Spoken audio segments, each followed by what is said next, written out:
Hey folks, it's Kirk Langford with Unique Training and Development and Frontline Leadership Systems. And I'm here with Greg Schinkel, our president. Good morning, Greg. How are you doing? Well, good, Kirk. And this is one of those rare times when you and I get to be in the studio at the same time. Yeah. Because normally you're doing Leader Feeder podcast and I'm doing the Accelerating Operational Performance one. Yeah, that's right. So they let us to get together about 2 times a year only, right? So we stay out of trouble.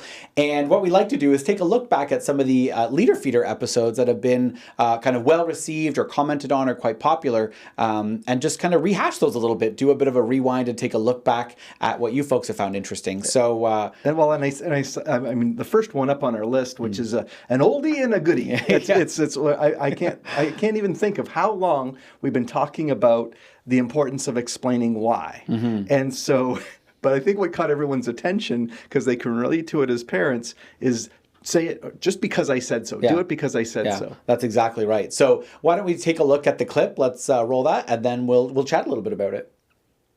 No person, I don't care if they're a 5-year-old child, I don't care if they're an adult, I don't care what they are. No one likes to be told, because I said so. Well, why do we have to up the deadline by a week? Because I said so. That is a terrible thing to hear. That's frustrating, right? And so I think when when things are explained to us with logical reasons or the reasons that can be provided to us at that time, hey, the deadline, the client is asking for this material even sooner than we expected, and so we're looking to move the timeline up. What timeline do you think you can meet? Can you meet next Friday, right? I think that explaining why helps the people that are being asked to do this job more quickly than they had previously thought. It helps them feel in on it, and it shows respect. So my first thing is simply explaining why. Take the time to, when you make a request or when you ask your team to do something, just simply explain the why behind the request.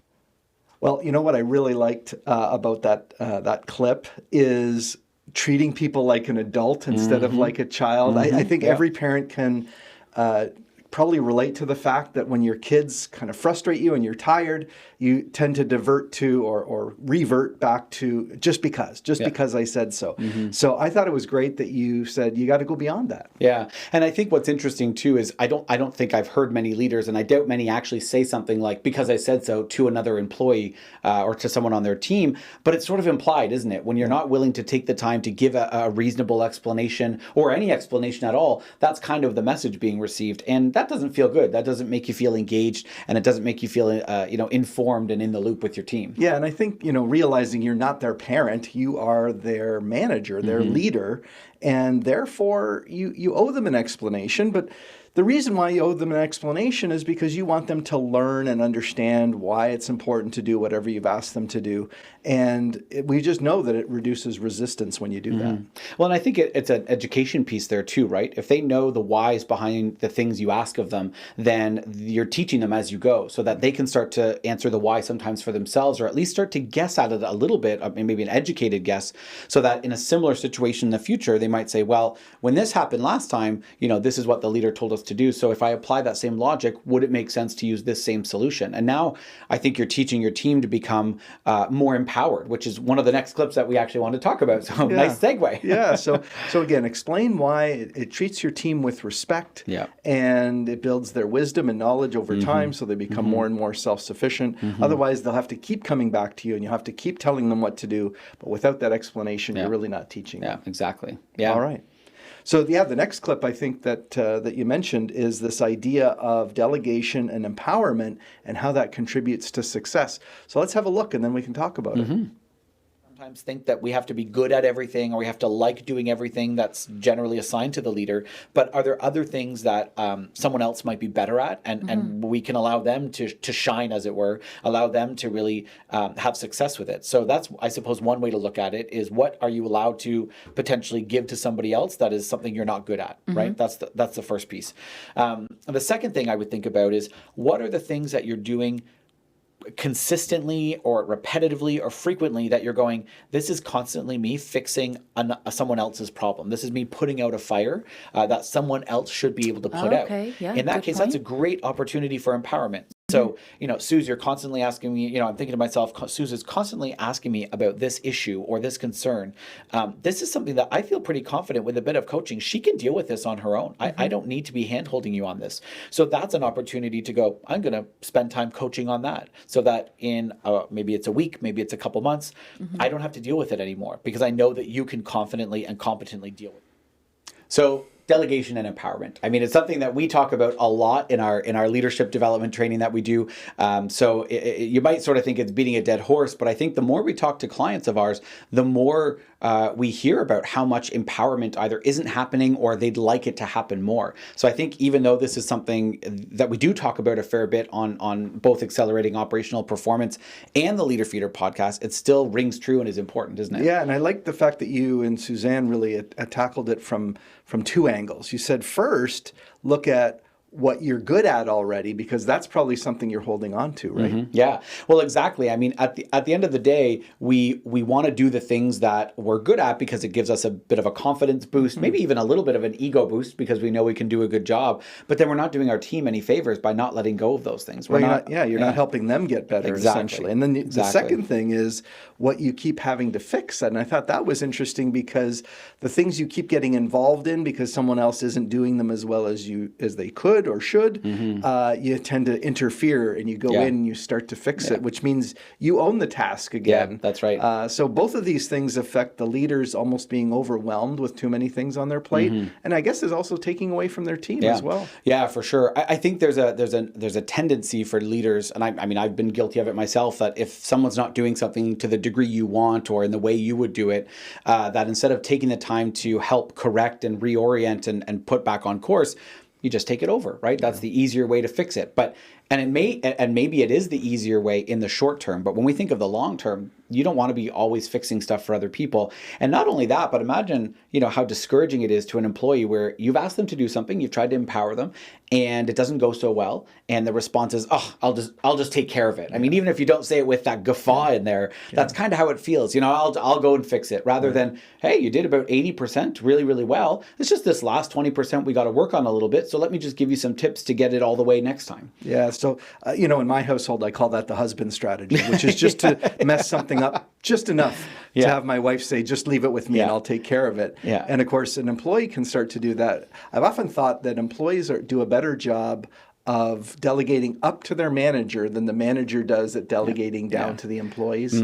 I think especially depending on the culture that the leader has set for the team, or maybe that's been established by not just the leader, but the interactions overall, right? If it's common to go to the leader and say, "Yeah, I couldn't get this to work," hand it over, or "I don't know how to fix this," hand it over, and the leader just keeps taking those monkeys and putting them on their back, to use that expression from the 1 minute manager, then they're teaching a culture of whenever you aren't able to figure something out, or whenever you aren't able to do something that you thought you'd be able to do, just bring it to me and I'll fix it, rather than saying, "Hey, I appreciate you bringing this to me. What suggestions do you have? Imagine I wasn't here today, or imagine I was unavailable. What would you try to do instead?" And it doesn't mean that you're not going to be supportive. It just means that you're being more conscious about what you're prepared to do yourself versus let them continue to own it and then support them, or even at least explain things to them, back to the explaining of, explaining why. Yeah. So the next thing, I like how these are connected in themes. The next episode was really around cross-training and building bench strength, which again is part of getting people to take on more and more responsibility and really to be more motivated and engaged. So, let's have a look at this clip. I cannot do You can't do it all, and honestly, trying to do it all is highly inefficient and leads to burnout, right? Yes. So make sure you cross-train, make sure you think about your current bench strength on your team and go, okay, if we needed to get something done, who could do the tasks required to get that job done? And if it's in every case only one person can do each task, I mean, there are some cases where that's just the way things are based on the size of the team and based on the expertise required. Yeah. But when you can, do some cross-training. Have multiple people able to do more things. Right. And that leads right into empowerment, right? So, we were doing a site visit for a client recently, as you know, Greg. I mean, you were there. And one of the things that I asked them while we were walking through the production facility, which was a really cool experience, was how, certain people were doing certain jobs. And I said, how often are people rotated? How often does someone get to do not just this job, but all of the jobs either in the line or just other jobs? And they said, "Oh, not really ever." They said the nice thing or the good thing is that someone kind of becomes an expert in that thing, and then they just run with it. And it was interesting because I can see the benefit of that. I don't think that person, the plant manager in this case, was telling me this. I don't think they were wrong in what they were saying. But what they were also telling me about, in the same kind of conversation, was having to shut down certain lines because of absenteeism. They're dealing with an issue of absenteeism. And so I said, so how do you handle that? And they said, well, sometimes we have to shut down an entire line simply because we don't have We're people who missing can that do those key jobs. person. Right. And so I Yeah. sat there and kind of, I don't want to say I chuckled, but I thought, interesting. For these people especially, you're sort of shooting yourself in the foot a little bit by having this sense of, no, people master only one job. And when I talked about some of the jobs, some of them were more specialized than others, for sure. It'd be harder to teach someone else some of the jobs rather than others. But most of the jobs, I think within a couple of shifts, you could teach someone else. Yeah. And so I thought that was so interesting that they saw it as a strength to only let people do one job, and yet they were also struggling with having to close down lines. Another site visit that I did without you in that case, they developed what they called a 3x3x3 method for cross training, and they said every job needs to have 3 qualified people or 3 people qualified to do that job.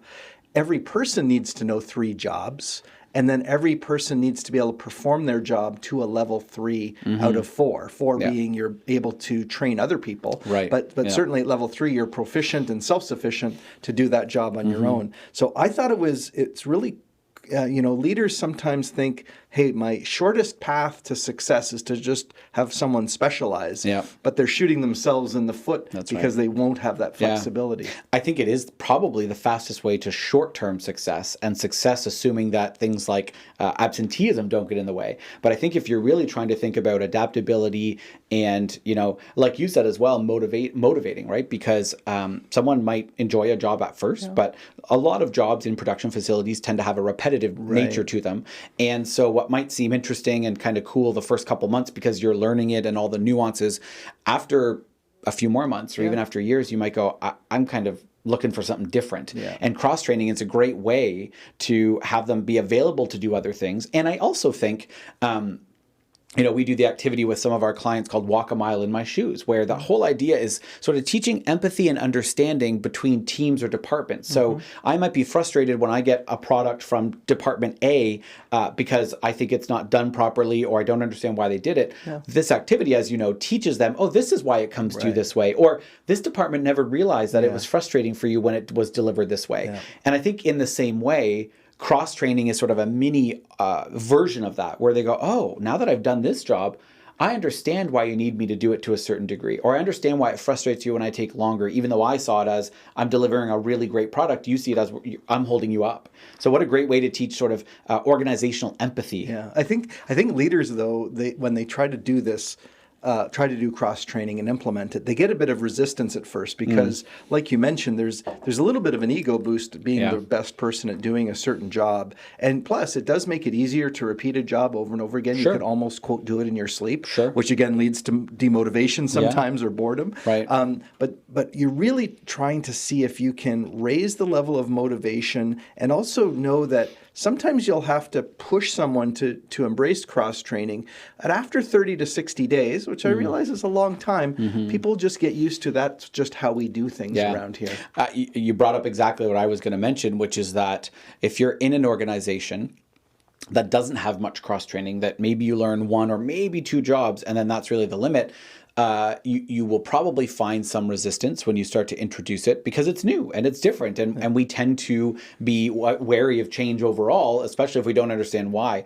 And so, let's go back to what we talked about a little while ago, the power of explaining why. If you are on a team, if you're a frontline leader listening to this episode going, oh, that's a good idea, I'd like to do some cross training. First of all, make sure you explain why with your team, or else they're going to go, well, am I getting shifted to a whole new job? Did I do something wrong? Am I not doing good enough? It's not punishment. No. And second of all, recognize that, like you said, at the beginning, there might be resistance, but if you do it regularly enough, every 120 days, people get, a few shifts on a different role, then think of a year from now, once you've established that norm, built up that culture, and now you've got a new person starting.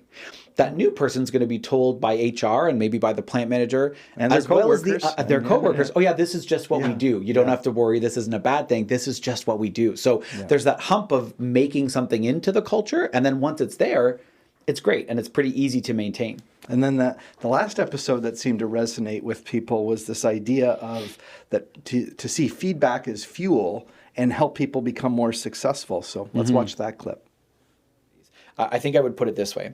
The last thing a leader should want is a team that isn't progressing or growing. And the last thing an employee should want is a leader who doesn't invest in their development and growth. True. So there Yeah. should be opportunities for feedback, opportunities for growth, opportunities for development, chances to say, hey, I think you're doing a great job and I think you could do it even better. And here's how.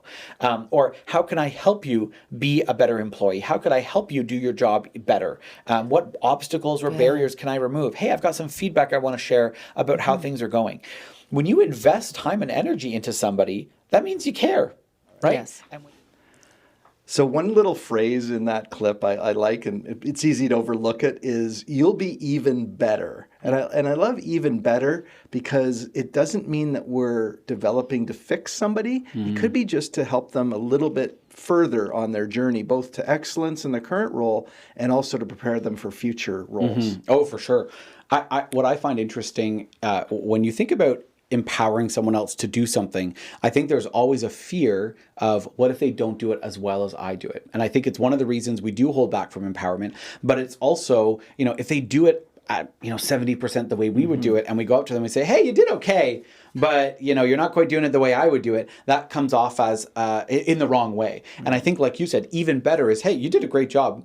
It would be even better if it shows I'm already happy with the job you did, but let's get you a little bit closer to, doing it more efficiently, or maybe it's a bit quicker, more productivity, whatever it might be. It's just pushing the needle up a little bit or over, I suppose, a little bit in that expression, rather than simply saying you didn't do it exactly the way I wanted you to do it or the way I would have done it. Yeah. So you have this great little audio clip there where you talk about the leader's job is to help people progress and grow. So you think about that. The leader benefits from seeing people progress and grow. Yes. The employee benefits from seeing people progress and grow. It's a win-win. And I think the other thing is it moves us away from the leader's job is to be able to do everyone else's job as well, or if not better than them. And sort of like they have to be a technical expert in every single which is a fallacy, of course. And instead it's about, I need to be able to get the work done through my team, which means developing them to be even better, stronger employees. And like you said, maybe eventually leaders themselves down the road. Well, you know that we have this leader progression model. People go from buddy to supervisor and then to hero and coach. And you're really speaking to, it's easy as a leader sometimes to get trapped in that hero level. For sure. Where you are the best person at doing something. And so I think that tendency that the leader has to be as good or better than the team. I think the other way around, that the leader actually has to create people who are better, as good or better than they are. So you're really making heroes of the team, and then you've really crossed over. And you'll also notice then that the team doesn't have to rely on you so much. And I think what it creates is a sense of they come to you not because they rely on you, but because they appreciate almost you as a sounding board. They probably know that they're more advanced in that particular operation or that skill than you are, but they appreciate your ability to listen, your ability to help them through their own thoughts. So it's one of those situations where they're not coming to you going, oh, wise one, fix our problem for us. They come up to you and they go, hey, can I bounce some ideas off you? Because I think I kind of know what I want to do, but I just need a second opinion. And you're not expected to come up with the answer.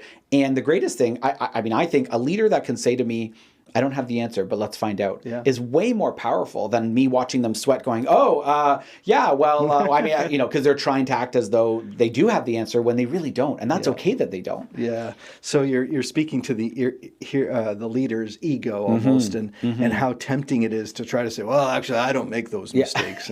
But leaders, of course, have made lots of mistakes too. And we just get in this defensive mode. Well, you know what? It's been a great time to look back at those episodes. You and Suzanne did a good job, and I know you're playing with the format a little bit, but I think people should really make it an appointment to listen to all those episodes when they come up. It's funny enough, people think that I would hear them in advance, but because you guys are empowered, I really hear them just like anybody else does in my feed on my podcasting app. So it's just a great way to get these little tune-ups as a leader, so that you can become even more effective. Even better. I think what's interesting is that even sometimes we get talking about stuff in the episode, and sort of these little moments of I don't know if brilliance is the right word, but just interesting thoughts that you go, oh, that is kind of a neat idea. And I think that's really what leadership becomes the longer you're a leader, is you're less likely to go to a conference or listen to a podcast or read a book that completely blows your mind and changes everything about how you lead. But it's these small incremental improvements that helps you just hone in a little bit on your skills and on your ability